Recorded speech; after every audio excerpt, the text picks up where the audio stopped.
and we will be streaming live now.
Good afternoon, everyone in India, and good morning, good evening, wherever else in the world you are.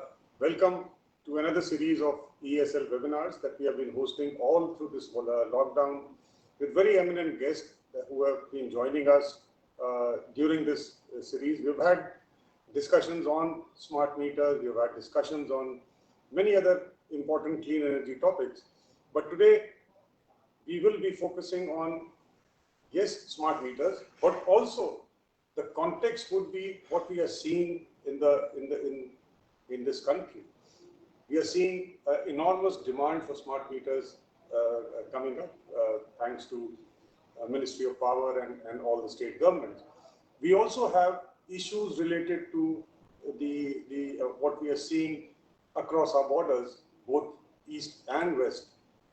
And also in this backdrop, there have been various directions that have been issued by the Government of India, particularly to see how we can enhance our own domestic manufacturing. The Atmanirbhar Bharat package is a step in that right direction. So therefore, to discuss the fact that we need to ramp up in the power sector, particularly in the smart metering area, in a very quick time, and I'll come to that in a moment, while at the same time we have to increase the manufacturing base. I have today with me three very eminent guests who have taken time out, and let me, on behalf of EESL, thank each and every one of them. But before I start the conversation, Let me introduce the three guests. To begin with, Mr. Arun Kumar Mishra. He is the Director of National Smart Grid Mission and is the Vice Chair of International Smart Grid Action Network. And he brings 34 years of power sector experience. He is an electrical engineer and a lead auditor, ISMS. He started his career with NTPC, moved to Power Grid Corporation of India. He has rich experience in planning, design, and implementation of power systems, information and communication technology integration, SCADA, smart grid applications, and he has also done a large number of feasibility studies and requirement analysis of load dispatch centers, besides designing their complex communication network. He is a member of SIGRE India, National System Committee on Information Systems and Technologies, and also is part of the BIS committees, various committees. So welcome, Mr. Mishra. We are indeed extremely glad that you could make it today. Let me go to my next guest is Mr. Anil Rawal. He is the CEO of IntelliSmart Infrastructure Private Limited, which is a joint venture of NIIF and EESL. And he brings in 23 years of experience in both the government and the corporate sector. He has been a civil service officer of the 1996 batch and has served in Government of India in various capacities for about 11 years. He graduated from the Indian Institute of Management, Ahmedabad, and Georgetown University, Washington, DC. And since then has pursued a corporate career serving in various infrastructure development roles, particularly in the power sector in the last 12 years. And viewers will be glad to know that the Indian Institute of Management has carried a special story on his achievements in the last year. So welcome, Anil. Welcome to this show. And finally, not the least for sure, is Mr. Jitendra Kumar Agarwal. He is the Joint Managing Director of Genus Power Infrastructure Limited, a strong believer of Make in India initiative, has been associated with Genus for almost right from the inception of the company, and he is on the Executive Governing Council of EMA and TIE Rajasthan. He has steered Genus to become the largest supplier of smart meters in India in a very short span of time. And who else other than ESL and IntelliSmart to actually say that yes, he has been one of the pivotal OEMs, if I may be allowed to use this word. I think more than 1 million meters of Genus are proudly installed in this country, which is all thanks to the initiative and the good quality which has been. So I think there's some problem with Mr. Mishra joining in. I'm sure he will join pretty much soon. So let me begin the discussion, and I'll request if you could upload the pointers. So while this has been uploaded, let me commence by saying that smart meters is no longer a question of any deliberations or debate. If you look at the latest figures that the CEA and the Ministry of Power has come out with, the average billing efficiency, and it's the latest report of the PFC, which is there, very clearly shows that the billing efficiency is 83% and the collection efficiency is 90%. Just multiply these two. The fact is 25 to 30% of energy which is sold is neither billed nor collected. Now that's a very, very significant amount, almost 1 lakh crore of revenues that were never billed and never collected. Now, can we as a sector go ahead and manage it in this manner? Certainly not. Look at the last 2 decades. You have almost on a regular basis huge amount of funds being put in the sector. The latest one being what we saw during the pandemic, 90,000 crore package for the distribution company. This is neither the first nor the last if efforts to push smart meters are not taken up in a mission mode.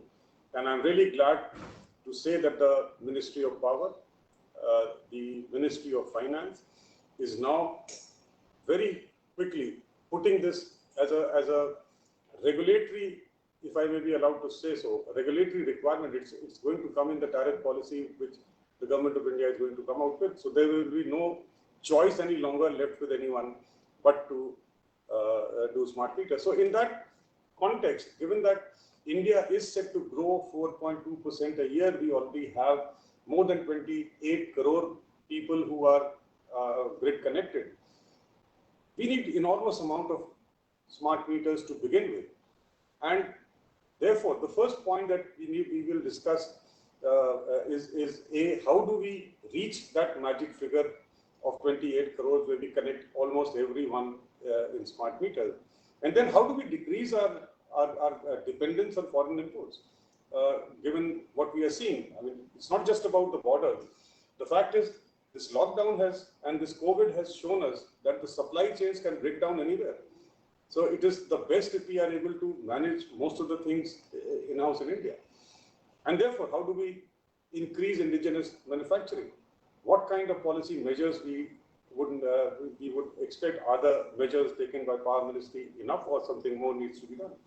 And of course, in clean energy, the number of jobs that can be created are also enormous. I mean, renewable energy, KPMG says 1 million jobs by 2025. You do 280 million smart meters. I think the number of jobs that will be created, not just at the technical level, but also at the IT level, will be enormous. So while we wait for Mr. Arun Mishra, let me first turn to Mr. Anil Rawal. Anil, what is IntelliSmart's plan to cover this larger agenda? How does IntelliSmart would be looking at taking this forward, this movement of smart meters? Anil.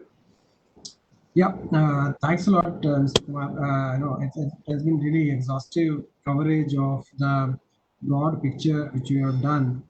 And just I'll take your permission and add a few parts here, which actually, in this country, it's about long years we have been saying that there have been financial constraint on part of the distribution companies and losses have been high, and obviously lots of effort has gone from Government of India over the years to reduce them. But then, as you rightly brought out, still they're hovering there in 25%, which basically means, we did the analysis that if it continues business as usual from 21 to 31, just 10 years projection we carried out, then it will cost this country 20 lakh crore rupees on the exchequer, which is a huge money.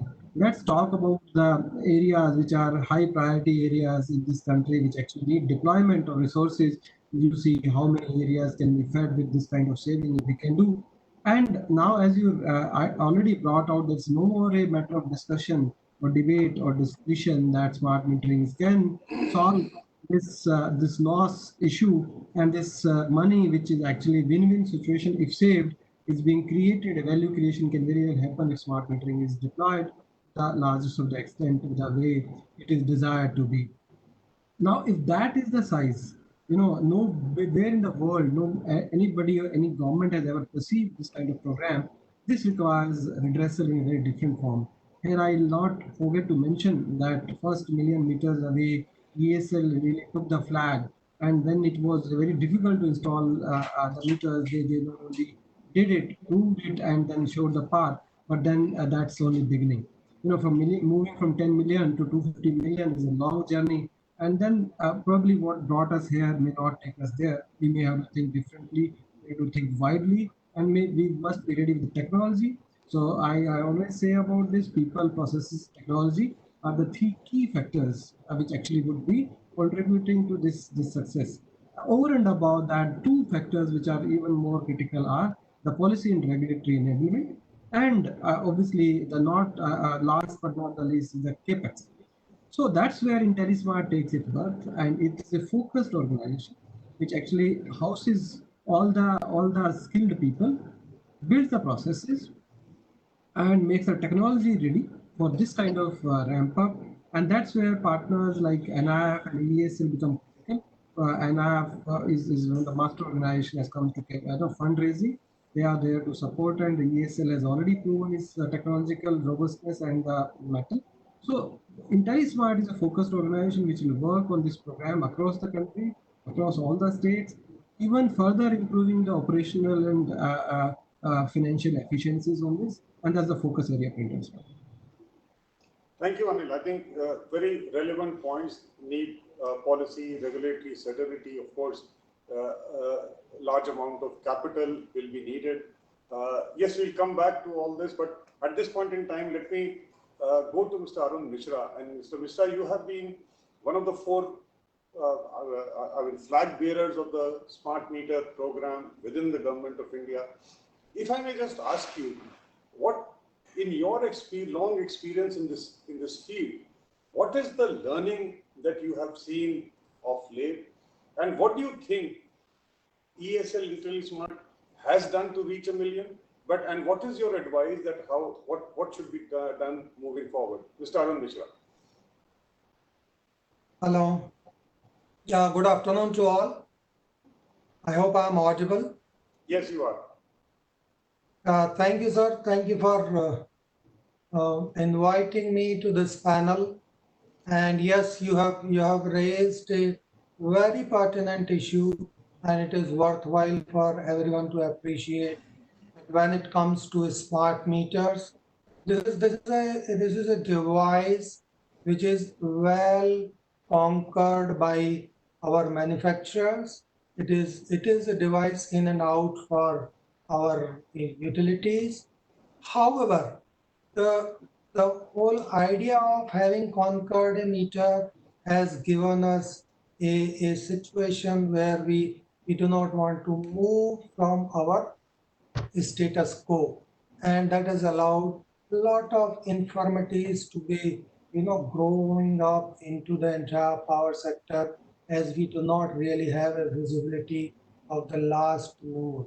That's where the consumer lies, and any service is as good as it is able to serve its consumer. And if we are not really seeing the consumers, we are not really able to innovate, we are not able to deliver good services, we do not really know what is what. And that's the place where DISCOMs and Government of India has started NSGM. The whole idea was that we should be able to get a very good insight from the last mile measurement of power. For last 15 years, rather I should say 10 years, 2010 is when we launched the smart grid, and 2015 is we launched Smart Grid Mission. And there have been a lot of questions around the technology, whether you go to technology A or B, and people try to focus on that, and that's where the leapfrog, that overall growth has not come. What I see is, so that is when in 2017 the idea was discussed that let us partner with a central government entity, and ESL came forward. I was very happy because you have taken that risk of technology and have really shown on the field that yes, it works. It works for the past problems of billing. It works for the past problems of getting the revenue, but it also works for the future in terms of getting insight from the data and of course getting the entire value chain. My overall insight has been that we have an ecosystem where there are strong players who have actually conquered foreign markets as well, but do not. When it comes to India, the primary driver remains the price points, because we are talking about 250 million. Nobody has actually made those kind of investment, those kind of rollouts, and that is where we need to experiment around technology.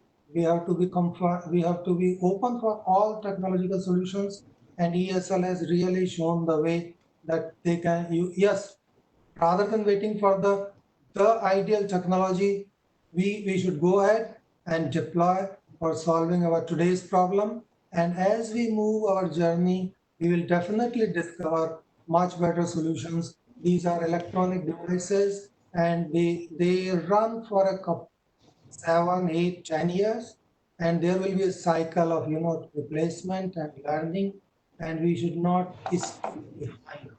So ESL has been wonderful in that sense, and my overall learning is that go ahead, learn what can be done from today's technology. Do not shy away from A, B, or C. And yes, our manufacturer will improve and we'll get a better solutions rather than waiting and wasting our time with better solutions and not really achieving what we can achieve today. Thank you, Mr. Mishra. That was very, very useful, and many thanks for your kind words for ESL. But I think the key takeaway that I take from this is don't wait for the best to come. Just start where you are. Be open and flexible and open to new technologies, new systems. Before I move to Mr. Agarwal, let me welcome almost 573 people who are watching us live on Twitter. There are about 1,200 impressions on the Facebook, and 75 people have actually registered and listening to the experts. So thank you very much, everyone joining us here. Mr. Agarwal, most important point, how will the domestic industry come up and should come up to manage this demand? You've heard both Anil and Mr. Mishra talk about the fact that 280 million has never been done anywhere in the world. How confident are you that the Indian industry, which you are representing today, will be able to do what no one has done ever before? Mr. Agarwal. Good evening, sir, and good evening, everyone. And sir, thank you for inviting me to this elite talk. Sir, Indian industry is not only confident, it is capable, confident, and technically easily these things, this 280 million, the ambitious figure, can be done. So, what is most important, what we as manufacturers has to understand, and everybody in the system has to understand, is the difference between a true manufacturer and difference between an assembler. Electricity metering industry is a true manufacturing industry for this country. But we are one industry where the complete product is designed and developed in India by Indians. And sir, you yourself mentioned that recently we have completed 1 million meters supply to you. That clearly shows the capability of the country. As a country, from the industry aspect, I can tell you that 280 million meters as required by the government is fully capable of manufacturing in India. So we have to differentiate between the import of a finished good and import of a raw material. If we say everything has to be produced in India, all raw material has to be made in India, which is not practically not only for India, but anywhere in the world. The whole world is interdependent. Where we have to differentiate is if somebody is importing a technology, if somebody is importing a completely populated PCB, if somebody is only doing a screwdriver technology, then is it a manufacturing? Is it helping the country? No, it is not. For a product like smart meter, which is very important, most important part for the energy sector, and which is very vulnerable when it comes to cyber security also, the product must be designed in India, must be truly made in India, and the industry is capable of very well doing it in India and meeting the requirement of 280 million meters as required by the government. Thank you, Mr. Agarwal. That's very reassuring, to say the least, that yes, we do understand and appreciate that not everything can be done here, but what the intent of us, and I'm sure of the government, is as long as we are able to avoid supply shocks because of what we are seeing the world is becoming, COVID and maybe other issues that are coming up, trade barriers, non-trade barriers, and so on and so forth. So yes, your point very well taken, but it's a very reassuring to hear from a leading captain of Indian industry saying that yes, the industry is very much there and alive to the needs of the country. At this point in time, let me turn to Anil. And Anil, I think one of the issues that Mr. Mishra very rightly raised is is the price point. Now, India is a price-sensitive country, and maybe one of the offshoots of localization could also lead to a increase in price. So, what is in your opinion, what can be done to make sure that the price points are within the affordability range of the distribution companies as they look to roll out smart meters? Certainly, that's a very, very important question. When we are trying to provide a solution to distribution companies and the consumers, when I see this solution is more towards the consumer, obviously distribution companies being the critical stakeholder. And then we have to be very sure about our price points, the impact which a consumer would get finally, or say distribution companies do get. I would actually digress for a second here and bring out the cost economics of this model first of all, and then let's see what more we should be doing, and then third part would be whether this domestic manufacturing story actually impact us adversely. So first is that the model itself is that this is we say as pay as you save. So our analysis in last some time has been that distribution companies can end up saving anything between 200 rupees to 500 rupees per meter per month. And what this model is envisaging that because distribution companies are really not in position, we don't expect them to be doing the capex on their own. That's where this build on operate transfer model works, where all the capex is done by the companies like ESL and IntelliSmart, and then also the technological upgradation as well as maintenance of the assets for whatever agreed number of years is done by the service provider like IntelliSmart or ESL or anybody else in the country. Just to name, I'm saying ESL or IntelliSmart, it could be anybody in the competitive world. So once the capex and opex is all managed by the service provider for whatever number of years, the lease rentals or the service charge, if we better call it, is charged from the distribution company. If the distribution company is in the range of saving of 200 to 500 rupees, this charge normally rests between 70 to 100 to 110 rupees, depending upon various factors, obviously, on the whether this can increase. I don't think so personally, because we are moving slowly towards the economies of scale. This we are talking about our early experiments where the numbers were large, but really not that large when we talk about the 280 million or 250 million kind of numbers. So this cost efficiency would built in due to economy of scale, number one. Two, the technological upgradation. See, ultimately, I always say smart meter is important in terms of not only the meter, but critically in terms of smartness. The smartness lies in the digital backbone of the total AMI, as we call advanced metering infrastructure. This infrastructure main support comes from digital backend. Digital backend cost can consistently go down if you increase the volumes, because the same digital backend can serve more and more customers, and the pass-on cost to the distribution company or to consumer falls as we increase the number.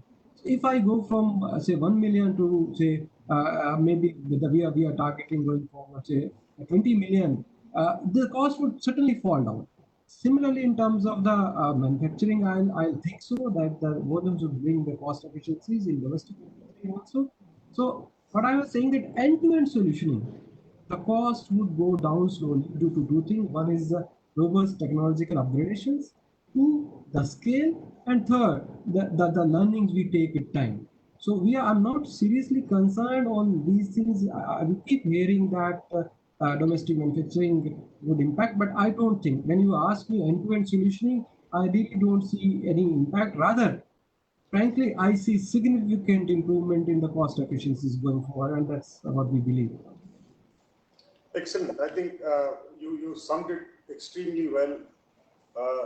Scale, integrated approach would possibly avoid these price point issues that we may anticipate.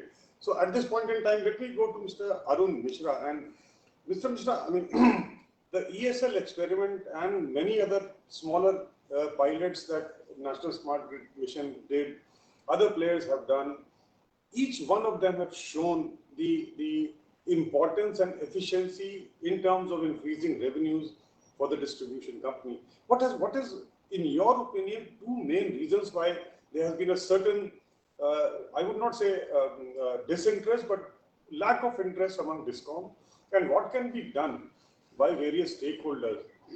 One, of course, is what the government of India has done, but what can be done to get this into a larger rolling stone, if I may be allowed to use that word, where many more states start to come up and open up arms for smart metering? Mr. Mishra. Mr. Mishra, you are on mute. You have to unmute yourself. Sorry for that. Thank you for reminding. Yeah, I think that's a real pain point as far as NSGM's experience has also been. And but before elaborating on them, I would like to touch on 3 points. One is that NSGM is in the business not only because the smart meter gives revenue enhancement. Yes, that is most immediate, low-hanging fruit, and it is a must for survival of the DISCOMs. So when we call of sustainability of entire power sector, this is the last measurement, and if it happens accurately, transparently, consistently, it helps everyone. But we are in it for what? Two more reasons. One, what is in it for consumer?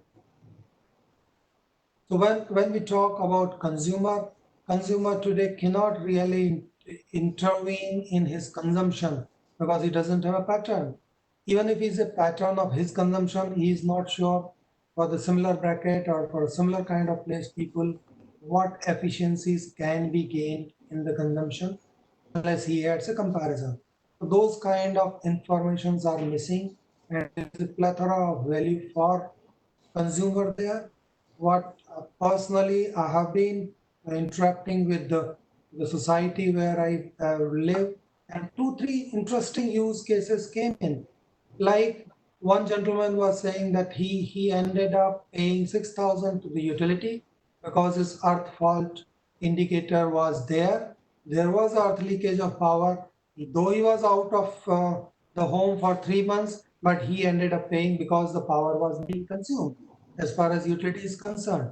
Now that's the kind of value proposition which is not only for individual, but it is a value proposition for the entire sector, because this last point measurement, which you can actually manage, forecast, optimized if the measurement is there, and you can pinpoint where the infrastructure is weak, where it is going to actually give us a interruption tomorrow. Those are the area where it will make a bigger difference. And NSGM is looking forward to those kind of insight beginning today.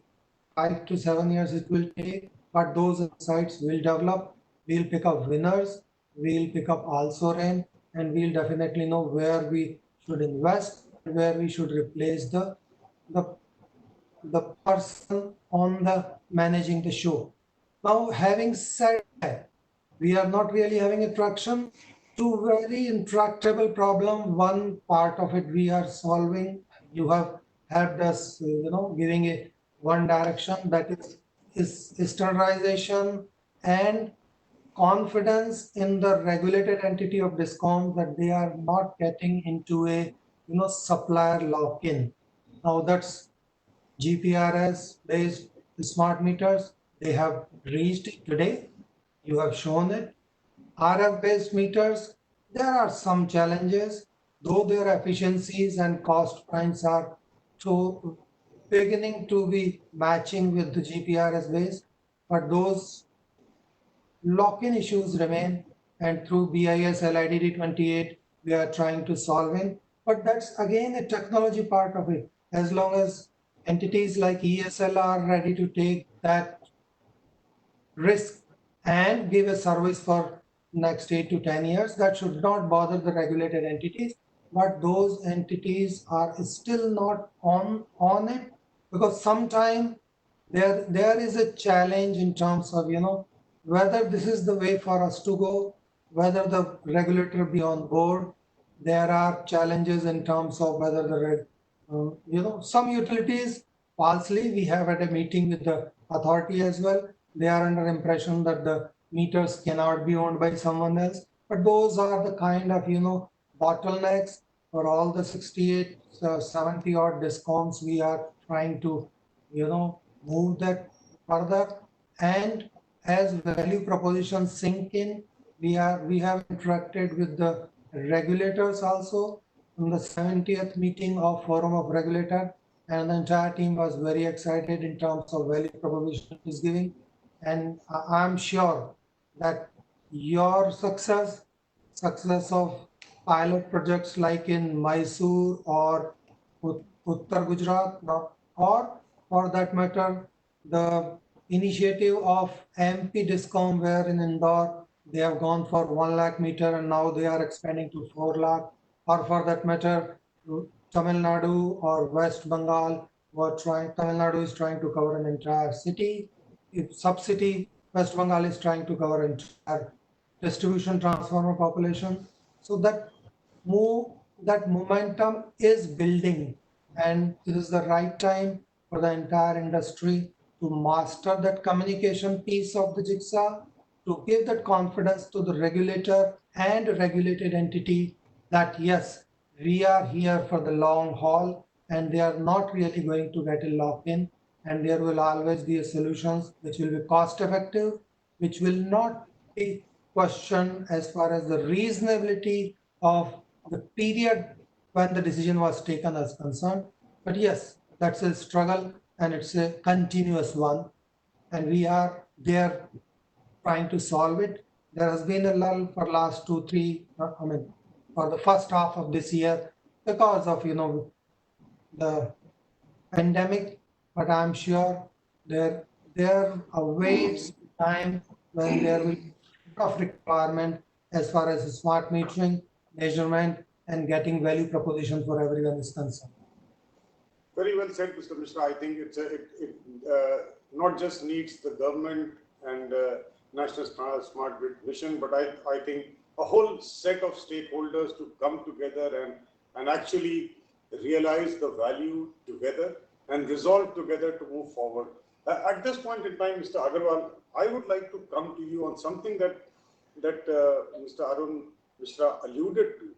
And I will put this in the context of the current situation. We've had a debate of GPRS versus RF, and it has been, if you ask me, one of the reasons why DISCOMs have not been able to scale up on any one of them, because there have been contradicting views of the DISCOM itself, the other stakeholders who come and explain these things to them, consultant, experts. I'm not a believer of one versus the other. As Mr. Mishra said, India is a large country, everything will need to be done. But my context to you, and not so much of a technical question, we heard the news 2 days ago of J&K smart metering project, where a neighborhood company was awarded the contract for RF communication. So my question here is, given that RF is an unlicensed brand, and with the challenges and views of people going towards a particular direction in terms of neighboring countries, what should India prefer on a large scale, GPRS or RF? Only from this perspective, given that GPRS, any player has to go through a elaborate security checks in terms of virtually all its operations. So, Mr. Agarwal. As a smart meter manufacturer, this is the toughest question you can ask me. So as a company, as a meter manufacturer, we are definitely technology neutral, because we as a company, we have been doing both. We have been very successful with the GPRS, GSM, and we have been very successful with the RF communications also. So as very rightly said by Mishra sir also, India is not a country, it's a continent. We all understand that. So as a country, we need all kind of technologies, all kind of communications in different parts of the country will require, different places will require different technology. So as a country, we have to keep our mind very open, which is most important. Like you have truly proven as EESL, that everybody used to think ki when a mobile phone is not working, how the data will come on GSM. You have proven it so well with almost more than 1 million meters working on GSM very, very successfully. Same way, there are people who have very different requirement of their utilities, who have a much larger requirement in terms of data availability, in terms of, so they are looking for RF. So, and there will be some cities which are so congested, which has so much of basement. Like if I talk of city like Mumbai, there's so much of in the ground under the basement, so much metering is done under the buildings. Maybe the RF is a better solution. So different places will require different technology. The good part is, as a country, we are capable of handling both. And we have to handle both, whether it is RF or GPRS, GSM, larger rollouts, the way we have done it in UP and Haryana along with ESL. GPRS has proven its capability. At the same time, we have seen in Mumbai, we have seen very good success story as mentioned by Mishra sir in Indore, in UGVCL. So we have to be technology neutral as a country. So you gave example regarding Jammu and Kashmir. I also personally feel so as a country, we have to be very, very sensitive when it comes to which place, what kind of technology, and from whom we are using that. In a state like J&K, or for that matter, anywhere in the country today, we have to be very, very sensitive of what kind of technology you are using. So that is the reason I keep on saying what we have to understand is the difference between a manufacturer, a difference between an assembler. If somebody is even importing a complete populated PCB from any part of the world, is not designing the product in India, we will always face the vulnerability of cyber security. If the product is truly designed in India, if the product is truly made in India, then you can buy raw material from across the globe. And when if there is a challenge like what we are facing in the COVID situation today, there is a challenge, you cannot buy a particular component from a particular country. If you have designed the product in-house, if you have designed the product in your own country, if you have the capability to know what all components has been used, you can even change the countries. I can give you example of Genus sir in last 3 months. We have changed our suppliers from country of origin to many places across the globe because we design ourselves. That is where we will have to understand the value of a manufacturer and an assembler. So, and I can repeat that as a country, we have to be technology neutral when it comes to RF or GPRS. Wonderful. I'll ask the same question to Anil and Arunji one by one. RF is an unlicensed brand. You don't know who is operating it. You have no idea of the antecedents of the operator.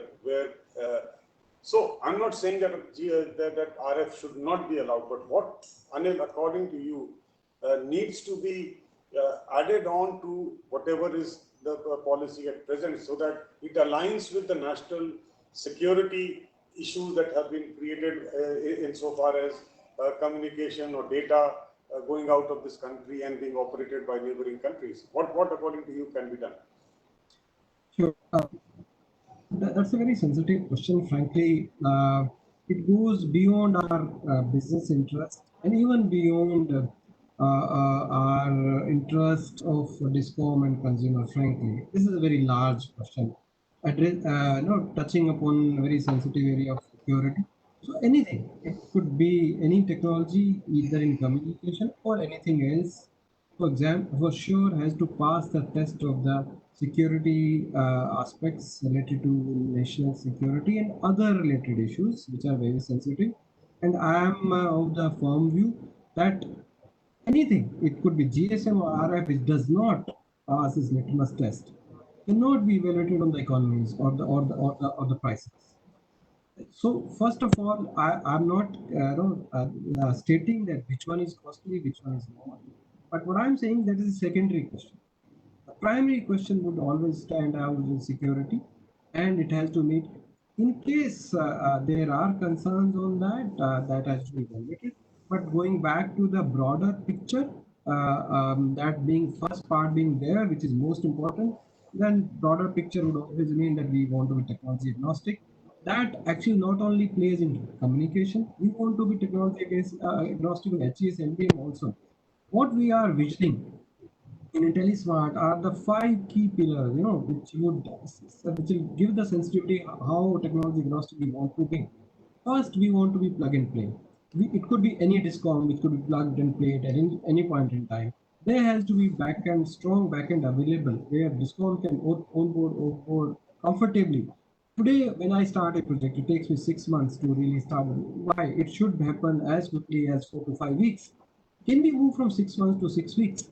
That's our first challenge, and that has to be agnostic to what kind of discom matches and referring and what's happening. We have to have a backend which is strong enough to plug and play for any discom. That will give us the numbers. When we talk about the 280 million, the journey has to be traveled technology agnostically and quickly by plug and play method.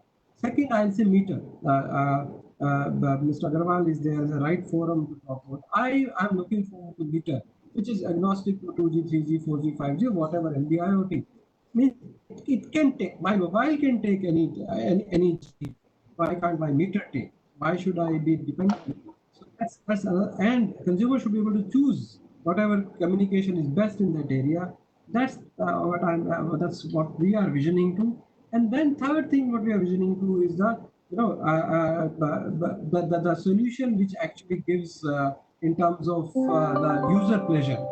Can I give a mobile app, which actually is user pleasure?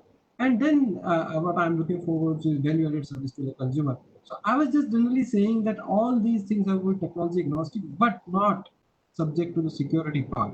So that we have to be very, very sure. That's my take on this.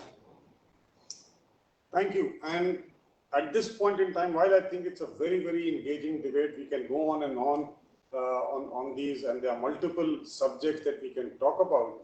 But let me mention that we have reached almost 6,000 people who are watching us, and this is one of the highest that we have grossed in any of our webinars over the last 2-3 months. So I think I must compliment the three stalwarts in this industry, and people have come to listen to you.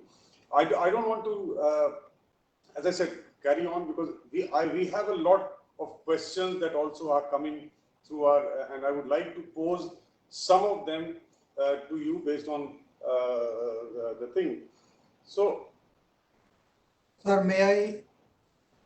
First question I think would probably go to Mr. Jitendra Agarwal. This is from Mr. Srinivas Chari. He's a divisional engineer quality control at Telangana State Northern Power Distribution Company Limited. And he says the main issues with smart meters are high cost, inadequate communication system. How do you address this problem, Mr. Agarwal? Sir, you very rightly said the amount of money, as said by Mr. Rawal also, the amount of money a utility saves per month, it is absolutely, the smart meter comes for free, sir. It has been proven time and again. If all the utilities truly, genuinely put smart meters, we all strongly believe, and sir, you are the leader in believing that within 2 to 3 years, a smart meter is for free. So there's no high cost, and even in today, the price discovered of smart meters in India is by far, I am repeating myself, is the best in the world. May I add? Question, so I stay with you. Sorry? Yeah. I want to add one point here. That yes, the cost is higher, one can say, but while saying so, one has to be very, very conscious that are you comparing a landline phone with a mobile, or you should not end up comparing cost of a cordless phone with a mobile phone. It comes with lot more functionality, it enables lot more options, and it frees the user. So yes, there will be a cost, but utility will be free to serve consumers like anything. And that's where I would like, with all my fellow engineers who are working in so many discoms, that please get away from getting from time tested solutions because for flying, you will have to leave your tree, and it is time for power sector. Unless we measure the last, we manage it, the renewables wave, the consumers' expectation and demand, and the storage, which will enable so many solution providers to become a utility, or for that matter, power choice, giving power choice to consumer. That wave the utilities will really not be able to handle unless they start moving and be ready flying when this flood comes. Wonderful, wonderful words, I would say. There is no harm in trying. As you rightly said, you can only compare apples with apples, you can't with oranges. Let me go back to Mr. Agarwal, and very interesting question. Actually, two of them, and I'll club them together.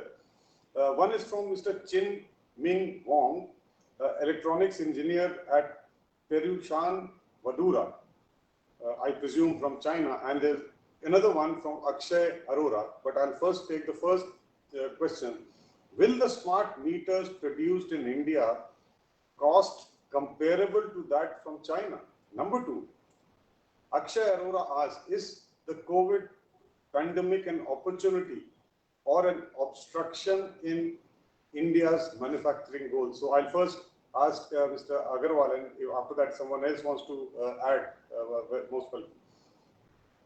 Sir, my answer to the first question is smart meters in India are far more technically capable, not technically capable if not right, are as good or better than the world in terms of pricing. And sir, I want to ask the same gentleman, please check the prices for which same companies selling smart meters in China. What is the price they sell it in China?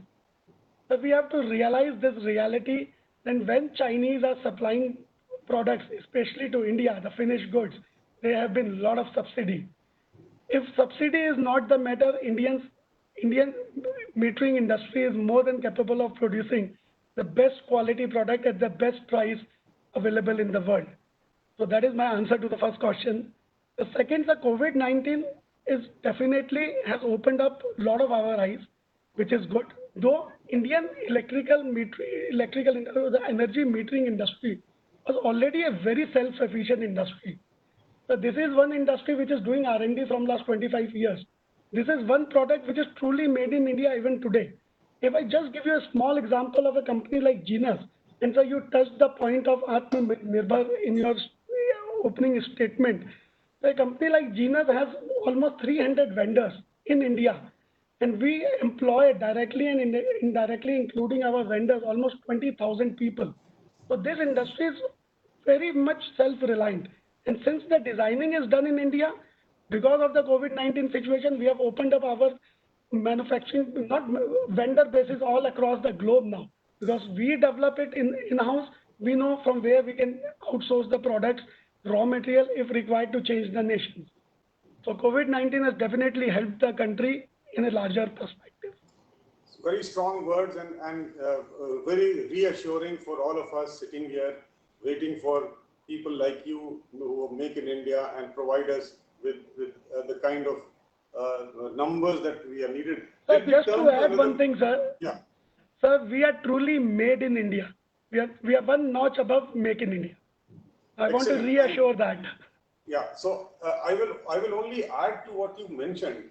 And when we did the LED program, this question was again and again asked: can India produce LED bulbs which are cheaper than and better quality than China? Let me assure you, the quality and the price of Indian LED industry is unmatched. Not even the Chinese product can be anywhere near, and I have no doubts that the metering industry will not be able to do. We are slipping towards the end of this debate, but another very interesting issue has been highlighted by Aditya Jain, and I'll like to go to Anil Rawal, and I'll read out the question.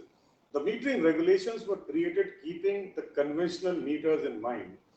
Do these regulations act as a hindrance for the implementation of smart meters?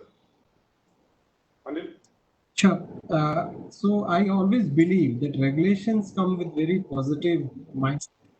and because regulations are there, because there is some balance required between consumer and the service provider. That's why the regulators pitch in. But at the same time, regulations are most dynamic thing to happen. They should be dynamic. When the regulations were built in, say for example, conventional meter regulation of 2006, some amendments have come in 2019, but probably things are moving fast, technology is moving fast, and regulations always have the challenge of keeping pace with the change of technology and change of needs. I'm sure the government of India and the concerned statutory bodies are really, really conscious of that. And whatever hindrance, whatever impediments we may be finding due to conventional, or say, I'll not say conventional, due to the regulations currently available, are already under discussion. And I have seen lots of positivity from all sides, particularly Mr. Mishra is sitting here, and even CE and Ministry. A very, very positive sense vibrating for almost all the statutory bodies and authorities which are enabling the cause towards this single mission, which is all of us to have to reach the target.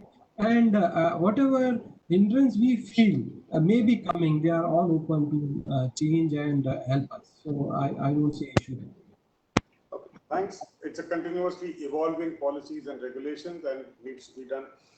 Let me come towards the last question, which let me just pull out in a minute. In the meantime, let me tell you the number of people who have joined us has exceeded 8,000 now. This is a question which has come from Rahul Sharma. I'll give it to Mr. Mishra. Can we say smart meters is the solution to India's problem of leaking bucket in power distribution? Mr. Mishra. Yes and no, Mr. Rahul. Yes, because the smart meter will tell you continuously, transparently, make it always available, which bucket from where it is leaking. And yes, it can enable new players, regulators, administrators. In no time, it can enable them to plug those leaks. But is it the only solution? Not necessarily. But is it the only solution today? Yes, because we have tried through electronic meters and otherwise, and the solution now it's a problem which cannot really be postponed, and smart meters are there which will enable multiple stakeholders to actually find out where are these leaking buckets and how to plug them. And it is high time that utilities, regulators, and solution provider start focusing not only on plugging these leaks, but preparing, strengthening the utilities so that they deliver the kind of service which will endear them to the users, who will not start looking for solutions. See, 2000, in the early 2000, there was a time when diesel prices were low, and some of the industries were actually happy to run their affair on DGSAT and not really looking forward to connecting with the utilities. And the battery, solar is likely to enable more consumers in that situation in future.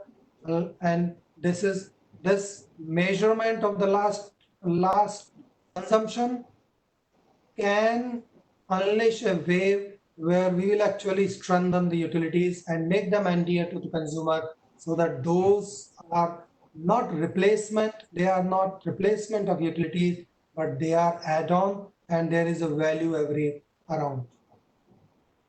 Thank you, Mr. Mishra. At this point in time, I will need to thank all three very eminent panelists, Mr. Arun Mishra, Mr.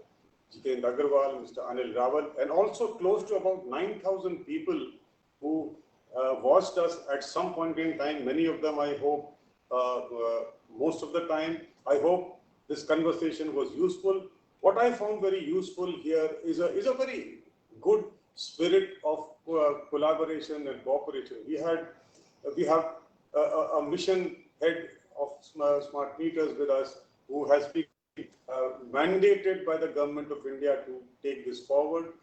We have a very large system integrator, come implementer in Delhi Smart, and we have a private sector manufacturer.